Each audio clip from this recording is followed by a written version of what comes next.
नमस्कार, मैं अशोक कुमार पांडे और स्वागत है आपका द क्रेडिबल न्यूज पर। सबसे पहले तो सारे भारतीयों को, हिंदुस्तान में रहने वाले सारे लोगों को बहुत सारी बधाई, क्योंकि पेट्रोल और डीजल का दाम 3-3 रुपए के आसपास फिर से बढ़ा दिया गया है। 10 दिन में चौथी बार पेट्रोल और डीजल का दाम बढ़ाया गया है और बहुत मजेदार है। दाम बढ़ाया जाता है सुबह सुबह 6 बजे। मेरे सामने ये 4 अखबार रखे हैं। अंग्रेजी का अखबार है, हिंदी का अखबार है, उर्दू का अखबार है। इनमें से किसी अखबार में आपको यह खबर नहीं मिलेगी। क्यों? क्योंकि रात में यह नहीं बढ़ाया जाता है, दिन में नहीं बढ़ाया जाता है, सुबह सुबह 6 बजे बढ़ा दिया जाता है ताकि किसी अखबार में यह खबर ना आ पाए। सुबह सुबह 6 बजे इसलिए बढ़ा दिया जाता है ताकि आप किसी भी तरह इस बढ़े हुए पेट्रोल और डीजल की कीमत से बच ना सकें। आप ऑफिस निकलें, दिमाग में यही रखते हैं कि ऑफिस जाते हुए पेट्रोल डलवा लेंगे, कहीं जाते हुए पेट्रोल डलवा लेंगे, और जब आप पेट्रोल पंप पे पहुंचेंगे तो मालूम चलेगा कि 3 रुपए पेट्रोल और महंगा हो गया, 100 पार कर गया।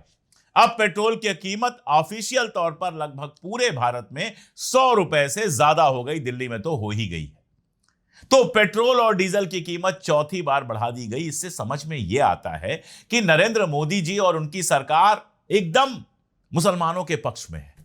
अब आप कहेंगे कि पेट्रोल डीजल की कीमत बढ़ने से मुसलमानों के पक्ष में कैसे हो गई सरकार? देखिए, गिरिराज सिंह झटका करते हैं, कहते हैं झटका मटन खाओ, हलाल वाला मत खाओ।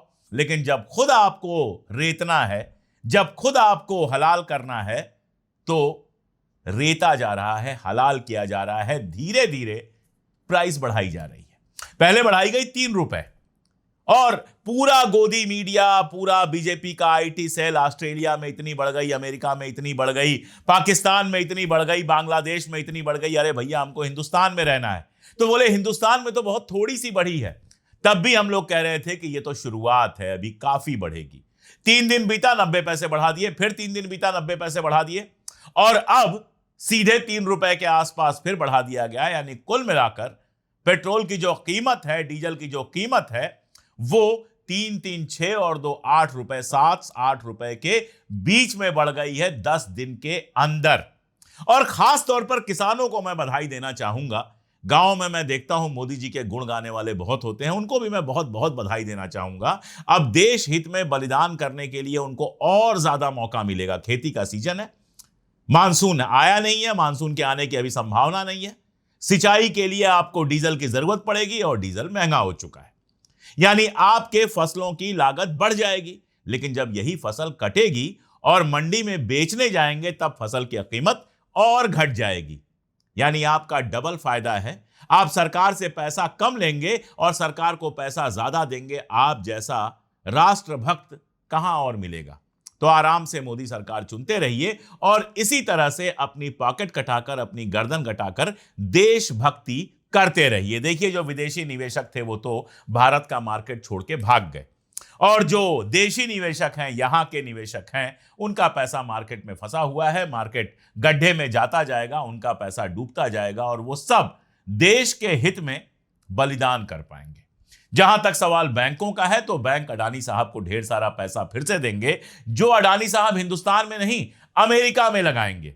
वैसे अमेरिका पे मुझे याद आया कि हमारे नरेंद्र मोदी जी के, जो आदरणीय प्रधानमंत्री नरेंद्र मोदी जी के जो my dear friend Donald Trump हैं, वो हलाल में भरोसा नहीं रखते हैं, वो झटके में भरोसा रखते हैं। तो एक झटके में उन्होंने 15,000 हिंदुस्तानियों की नौकरी ले ली। किस्सा कुल मिलाजुलाकर यह है कि H-1B वीजा पर जो लोग नौकरी कर रहे थे, उनका H-1B वीजा कैंसिल हो गया। उसके बाद छटनी हुई, पहले छटनी होने के बाद वीजा कैंसिल हो गया, और उसके बाद उनसे कहा गया कि नियमों के अनुसार 60 दिन के अंदर नौकरी ढूंढ लो, और अगर नहीं ढूंढ पाते हो तो इंडिया लौट जाओ और H-1B वीजा के रिन्यूअल का, नए सिरे से उसको नवीनीकरण कराने का जो आपका टाइम होगा, वो 2027 में शुरू होगा। यानी साल भर यहां से निकल लो, दोबारा आने की कोई खास उम्मीद है भी नहीं। तो डोनाल्ड ट्रंप लगातार हिंदुस्तानियों की नौकरी ले रहे हैं, हिंदुस्तानियों को वहां से भेज रहे हैं वापस कि जाओ अपने मुल्क में। और हमारे नरेंद्र मोदी जी जो अपील करते हैं विदेशी मुद्रा बचाने की, सोना बचाने की, गाड़ियों से कम चलने की, वगैरह वगैरह, यहां तक कि खाने में भी कम तेल डालने की अपील करते हैं, उनके सबसे करीबी और उनके टाइम के देश के सबसे बड़े बिजनेसमैन अडानी साहब जुर्मानों के तहत अमेरिका को ढेर सारे मिलियंस ऑफ डॉलर देते हैं और उसके बाद कहते हैं बिलियंस ऑफ डॉलर का वहां पर निवेश करेंगे जिससे अमेरिकियों को नौकरी मिलेगी। तो अमेरिका में हिंदुस्तानियों की नौकरी छीनी जाएगी, वो लौटकर हिंदुस्तान आएंगे। हिंदुस्तान में नौकरी है नहीं और हमारे कैपिटलिस्ट लोग पैसा लगाएंगे अमेरिका में ताकि नौकरी अमेरिका में पैदा हो। और सिर्फ इतना ही नहीं है कि अडानी जी का मामला है ना, मामला बहुत लंबा है। मार्क रूबियो इंडिया में अभी आए हुए थे। अमेरिका का 250वां आजादी का दिन था, स्वतंत्रता दिवस था, और उसमें दिल्ली के भारत मंडपम में एक प्रोग्राम हुआ जिसमें उन्होंने कहा कि मोदी जी के बहुत बड़े फैन हैं ट्रंप, और ट्रंप जो है वो मोदी जी को महान मानते हैं। क्यों नहीं मानेंगे भाई? जब ट्रंप आदेश करते जाते हैं और मोदी जी यस सर करते जाते हैं तो ट्रंप उनको महान क्यों नहीं मानेंगे? ट्रेड डील की जिसमें भारत का नुकसान है। अब रूबियो ये कह रहे हैं कि जो ट्रेड डील हुई है उसमें भारत अमेरिका से 500 अरब डॉलर का सामान मंगवाएगा। एक तरफ हिंदुस्तानियों से कहा जा रहा है विदेशी सामान मत खरीदो, और दूसरी तरफ अमेरिका के साथ यह करार कर लिया गया है कि भारत 500 अरब डॉलर, रुपयों में बता दूं, 42 लाख करोड़ रुपए का सामान अमेरिका से खरीदेगा। अगर विदेशी सामान नहीं खरीदने की बात है, भारतीय जनता पार्टी का आईटी सेल एक व्हाट्सएप चला रहा है, हो सकता है आपके पास भी पहुंचा हो। व्हाट्सएप की पहली लाइन क्या है कि बहुत जल्दी $1 में ₹2 हो सकता है। $100 के पास जा रहा है और सपना दिखाया जा रहा है कि $1 ₹2 का हो सकता है, बशर्ते आप विदेशी सामान ना खरीदें, विदेश में मत जाएं, सोना ना खरीदें, ये ना करें, वो ना करें। ये सारा कुछ आपको ज्ञान दे दिया गया ताकि आप बेवकूफ बनते रहें। अब मुझे आप ये बताइए कि अगर विदेशी सामान हमें खरीदना नहीं है तो 42 लाख करोड़ रुपए का सामान अमेरिका से खरीदा क्यों जा रहा है? और जब अमेरिका से ये 42 लाख करोड़ रुपए का सामान लाकर हिंदुस्तान के बाजार में भर दिया जाएगा तो उसको अगर आप खरीदेंगे नहीं तो क्या करेंगे? बाजार में सजा रहेगा।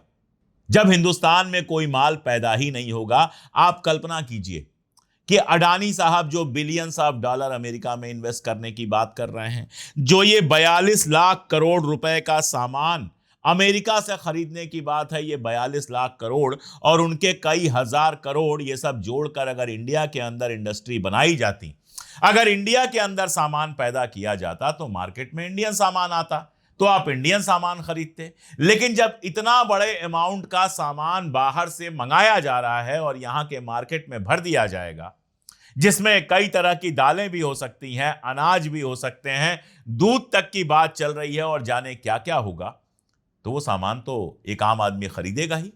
अगर आपको मान लीजिए दूध खरीदना है या दाल खरीदनी है तो आप मार्केट में जाते हैं, जो सस्ती होती है वो खरीद लेते हैं।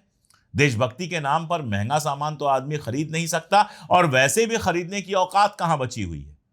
तो जब मार्केट में बाहर से आया हुआ सामान भर दिया जाएगा तो फिर इस भाषण का मतलब क्या रह गया कि बाहर से आया हुआ सामान ना खरीदो। तो ये जो ₹2 वाले व्हाट्सएप चलते हैं और जो इस तरह से आपको टीवी पर आकर ज्ञान दिया जाता है कि बाहर का सामान ना खरीदो, ये सब सिर्फ आपको उल्लू बनाया जाता है। और आपने खुद हिंदू मुसलमान में फंसकर उल्लू बनना स्वीकार किया है। अब तक आप 10 साल से उल्लू ही बन रहे हैं।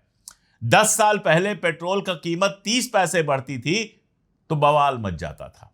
आज कीमत बढ़ती है तो बवाल मचाना छोड़ दीजिए, गोदी मीडिया आकर आपको समझाता है कि भाई बढ़ना बहुत जरूरी था।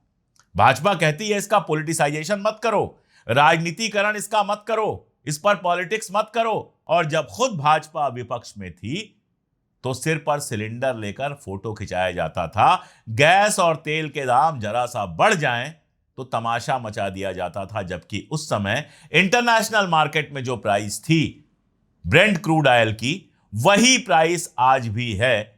लेकिन उसी प्राइस पे अगर आप कीमत देखेंगे तो 2 गुने से ज्यादा हो गई है। और ट्रंप और उनके लोग भारत की कितनी इज्जत करते हैं, इसको भी बहुत कायदे से समझ लेना चाहिए। सिद्धांत सिबल करके एक पत्रकार हैं, उन्होंने मार्क रूबियो से सवाल पूछा कि अमेरिका से कई इंपॉर्टेंट लोगों ने नस्ल भेदी टिप्पणियां की थी, यानी हिंदुस्तानियों की फजीहत करते हुए, हिंदुस्तानियों के लिए बेहुरमती करते हुए, हिंदुस्तानियों की बेइज्जती करते हुए पोस्ट की थी, इस पर आपका क्या कहना है? वैसे मेरा इस पर यह कहना है कि जिस तरह से लोग विदेशियों से सवाल पूछ ले रहे हैं, काश अपने प्रधानमंत्री से सवाल पूछ पाते तो शायद ज्यादा बेहतर होता। लेकिन कहा ये, रूबियो ने यह कहा कि हमारे यहां भी कुछ बेवकूफ लोग हैं, इडियट्स हैं, जिन्होंने ऐसी टिप्पणी की होगी वगैरह वगैरह। यानी उन्होंने यह कहा कि अमेरिका ऐसी टिप्पणी को सही नहीं मानता। ट्वीट किया गया इस जवाब के साथ। थोड़ी देर बाद यह भी ट्वीट डिलीट हो गया। वैसे ट्वीट डिलीट पे मुझे याद आया, महंगाई वाला मामला जो है, उस पर कांग्रेस के जमाने में क्या शोर मचता था। एक गाना आया था, आपको याद होगा, सखी सैया तो खूब ही कमात हैं, महंगाई डायन खाए जात है। अब महंगाई डायन उस समय हो गई थी, अब महंगाई देवी हो गई है। तो हुआ यह कि आमिर खान प्रोडक्शंस ने यह गाना दोबारा लगाया। उनको लगा कि बिल्कुल मौजू मौका है, गाना फिर से वायरल हो जाएगा। उन्होंने गाना लगा दिया और गाना वायरल हो गया, क्योंकि महंगाई डायन तो खा ही रही है। लेकिन थोड़ी देर बाद उनको भी ट्वीट डिलीट करना पड़ा। अब किसने उनसे ट्वीट डिलीट करने के लिए कहा होगा, बताने की जरूरत नहीं है। मजा यह आ रहा है कि मैथिली ठाकुर जी, जो अब बीजेपी की एमएलए हैं, वाकई बहुत अच्छे सिंगर हैं, उनको भी उस जमाने में महंगाई से बड़ी दिक्कत थी। इस गाने को उन्होंने भी अपनी टीम के साथ गाया था और सोशल मीडिया पर पोस्ट किया था। आज महंगाई पर वो चुप हैं। आज महंगाई पर अपना वीडियो दोबारा से पोस्ट नहीं कर रही हैं, क्योंकि जैसा मैंने आपको बताया, कांग्रेस के टाइम में महंगाई डायन थी, लेकिन भारतीय जनता पार्टी के टाइम में महंगाई देवता बन गई हैं, देवी बन गई हैं। खैर, बात हो रही थी रूबियो के बयान की। रूबियो के बयान का ट्वीट किया गया कि अमेरिका के कुछ बेवकूफों ने यह किया है, और थोड़ी देर बाद वो ट्वीट डिलीट कर दिया गया। क्यों डिलीट कर दिया गया? क्योंकि ट्रंप के आसपास बैठे लोगों ने ही भारत के खिलाफ इस तरह की नस्ली टिप्पणियां की हैं। हमारे रंग को लेकर, हमारी बाकी चीजों को लेकर नस्ली टिप्पणियां वहां पर जिन लोगों ने की हैं, वो तो सब ट्रंप के करीब के लोग हैं। तो ये जो ऊपर से नाटक किया जाता है कि ट्रंप बड़ी इज्जत करता है, ट्रंप बड़ा प्यार करता है, ट्रंप बड़ा महान मानता है, ऑपरेशन सिंदूर के बाद जिस तरह से 70-80 बार उसने बेइज्जती की है हमारे देश की, जिस तरह से उसके आसपास बैठे लोग हमारे देश के बारे में घटिया बातें करते हैं, उससे समझ में आ जाता है। और एक बात और बताइए, इस मोहब्बत का, इस इज्जत का हम क्या करेंगे? हमारे लिए तो वो प्रधानमंत्री बेहतर होता जो अमेरिका से एक अच्छी डील लेकर आता, जिससे हमारे लोगों को रोजगार मिलता, जिससे हमारा सामान बाहर बिकता, जिससे हमारे सामानों पर टैरिफ कम लगता, जैसा कि अब तक था। आज तक हमारे सामानों पर टैरिफ कम था। अमेरिका के साथ जो व्यापार हो रहा था उसमें हम फायदे में थे। लेकिन अब जब माय डियर डोनाल्ड ट्रंप ने किया है, तो हम फायदे में नहीं, हम नुकसान में। तो ऐसे दोस्त से दुश्मन भला जो फायदे को नुकसान में बदलवा दे। ऐसे दोस्त से दुश्मन भला जो हमारी अपनी पर्सनालिटी पर, हमारी हिंदुस्तानियत पर खराब टिप्पणियां करने वाले लोगों से घिरा हो। और ऐसे दोस्त से दुश्मन भला जिसने दुनिया के ऊपर एक ऐसी जंग थोप दी कि पेट्रोल और डीजल की कमी हो रही है, खाद की कमी हो रही है। और आप देखिए, दोस्ती मैं कैसे मान लूं, शिकायत करने की हिम्मत नहीं है। एक बार यह कहने की हिम्मत नहीं है कि अमेरिका ने अगर यह जंग नहीं शुरू की होती तो आज यह हालत नहीं होती। अमेरिका ने अगर होर्मुज की नाकाबंदी नहीं की होती तो ईरान हमारे ऑयल टैंकर्स को आने दे रहा था। यह कहने की भी हिम्मत नहीं है। मार्क रूबियो के सामने जयशंकर जी ने कहा, वीजा वाले मामले को लेकर सवाल उठाया, तो उसने कह दिया ये आपके लिए नहीं है, सबके लिए है। और जयशंकर साहब चुप हो गए।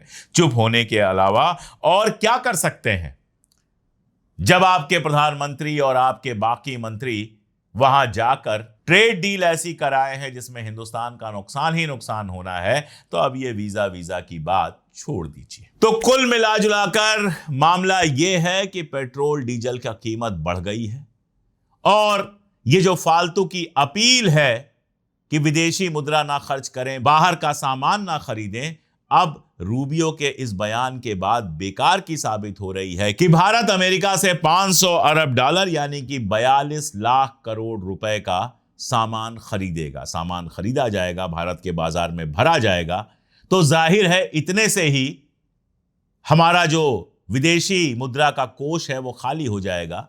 डॉलर में ही वहां पर आप पेमेंट करेंगे, फिर हम खरीदें ना खरीदें क्या फर्क पड़ता है। और अमेरिका से दोस्ती के नाम पर जो हमको झटके पर झटके मिल रहे हैं, उन्हीं सब का हासिल ये है कि मोदी सरकार बड़े प्यार से आपको हलाल कर रही है और आप हिंदू मुसलमान में मस्त होकर अपना ही दर्द महसूस नहीं कर पा रहे हैं। अब नहीं कर पा रहे हैं तो नहीं कर पाइए, आराम से जाइए, 100 रुपए का पेट्रोल भराइए।